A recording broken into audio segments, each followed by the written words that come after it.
Now, the main point of what we are saying is this. We do have such a high priest who sat down at the right hand of the throne of the majesty in heaven, and who serves in the sanctuary, the true tabernacle set up by the Lord, not by a mere human being. Every high priest is appointed to offer both gifts and sacrifices, and so it was necessary for this one also to have something to offer.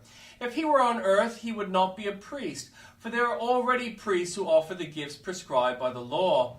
They serve at a sanctuary that is a copy and shadow of what is in heaven. This is why Moses was warned when he was about to build the tabernacle.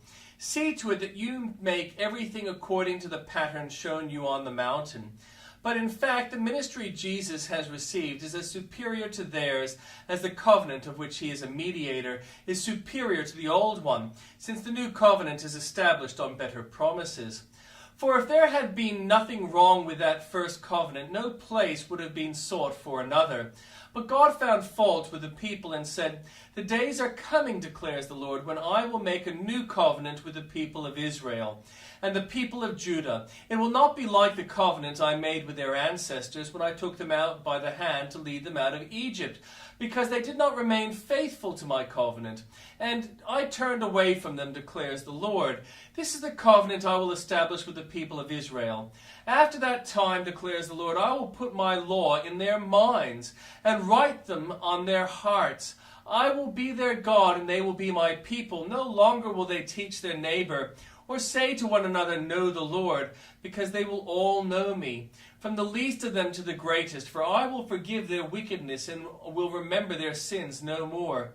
By calling this covenant new, he has made the first one obsolete, and what is obsolete and outdated will soon disappear." And the Old Testament reading, "This is the word the Lord spoke through Jeremiah the prophet concerning Babylon and the land of the Babylonians. Announce and proclaim among the nations, lift up a banner and proclaim it. Keep nothing back, but say, Babylon will be captured. Bel will be put to shame, Marduk filled with terror. Her images will be put to shame, and her idols filled with terror. A nation from the north will attack her and lay waste her land. No one will live in it. Both people and animals will flee away. In those days, at that time, declares the Lord, the people of Israel and the people of Judah together will go in tears to seek the Lord their God. They will ask the way to Zion and turn their faces towards it. They will come and bind themselves to the Lord in an everlasting covenant that will not be forgotten. My people have been lost sheep. Their shepherds have led them astray and caused them to roam on the mountains. They wandered over mountain and hill and forgot their own resting place. Whoever found them devoured them. Their enemies said, we are not guilty, for they sinned against the Lord, their verdant pasture, the Lord, the hope of their ancestors. Flee out of Babylon, leave the land of the Babylonians, and I will be like the goats that lead the flock. For I will stir up and bring against the Babylonians an alliance of great nations from the land of the north. They will take up their positions against her, and from the north she will be captured. Their arrows will be like skilled warriors who do not return empty-handed. So Babylonia will be plundered. All who plunder her will have their fill, declares the Lord. Because you rejoice and are glad, you who pillage my inheritance, because you frolic like a heifer threshing grain, and neigh like stallions, your mother will be greatly ashamed. She who gave you birth will be disgraced. She will be the least of the nations, a wilderness, a dry land, a desert. Because the Lord's anger, she will not be inhabited, but will be completely desolate. All who pass Babylon will be appalled. They will scoff because of all her wounds. Take up your positions around Babylon, all who draw the bow. Shoot at her, spare no arrows, for she has sinned against the Lord. Shout against her on every side. She surrenders, her towers fall. Her walls are torn down. Since this is the vengeance of the Lord, take vengeance on her. Do to her as she has done to others. Cut off from Babylon the sower and the reaper with his sickle at harvest. Because of the sword of the oppressor, let everyone return to their own people. Let everyone flee to their own land. Israel is a scattered flock that lions have chased away. The first to devour them was the king of Assyria. The last to crush their bones was Nebuchadnezzar, king of Babylon. Therefore, this is what the Lord Almighty, the God of Israel, says. I will punish the king of Babylon and his land as I punished the king of Assyria. I will bring Israel back their own pasture, and they will graze on Carmel and Bashan. Their appetite will be satisfied on the hills of Ephraim and Gilead. In those days, at that time, declares the Lord, search will be made for Israel's guilt, but there will be none, and for the sins of Judah, but none will be found, for I will forgive the remnant I spare. Attack the land of Merathaim and those who live in Pekod. Pursue, kill, and completely destroy them, declares the Lord. Do everything I have commanded you. The noise of battle is in the land, the noise of great destruction. How broken and shattered is the hammer of the whole earth. How desolate is Babylon among the nations. I set a trap for you, Babylon, and you were caught before you knew it. You were found and captured because you opposed the Lord. The Lord has opened his arsenal and brought out the weapons of his wrath. For the sovereign Lord Almighty has work to do in the land of the Babylonians. Come against her from afar, break open her granaries, pile her up like heaps of grain. Completely destroy her and leave her no remnant. Kill all her young bulls.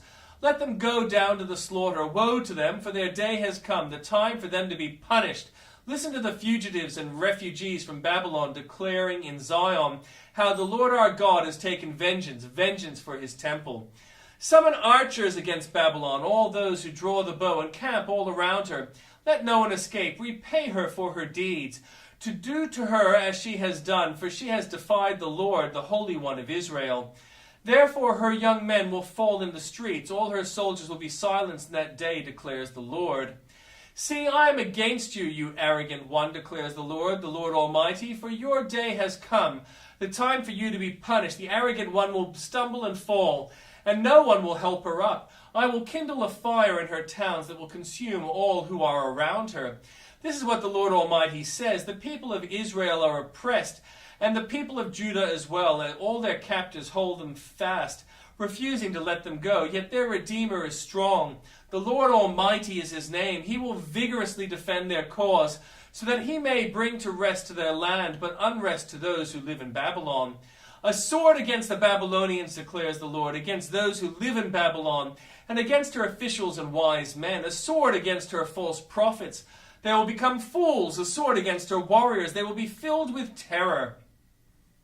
A sword against her horses and chariots and all the foreigners in her ranks.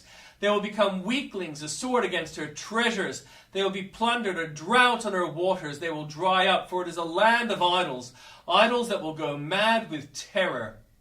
So desert creatures and hyenas will live there, and there the owl will dwell. It will never again be inhabited or lived in from generation to generation, as I overthrew Sodom and Gomorrah along with their neighboring towns, declares the Lord. So no one will live there, no people will dwell in it. Look, an army is coming from the north. A great nation and many kings are being stirred up from the ends of the earth. They are armed with bows and spears. They are cruel and without mercy. They sound like the roaring sea. As they ride on their horses, they come like men in battle formation to attack you, daughter Babylon. The king of Babylon has heard reports about them, and his hands hang limp. Anguish has gripped him, pain like that of a woman in labor, like a lion coming up from Jordan's thickets to a rich pasture land. I will chase Babylon from its lands in an instant. Who is the chosen one I will appoint for this? Who is like me, and who can challenge me? And what shepherd can stand against me? Therefore hear what the Lord has planned against Babylon, what he has proposed against the land of the Babylonians. The young of the flock will be dragged away. Their pasture will be appalled at their fate. At the sound of Babylon's capture, the earth will tremble. Its cry will resound among the nations.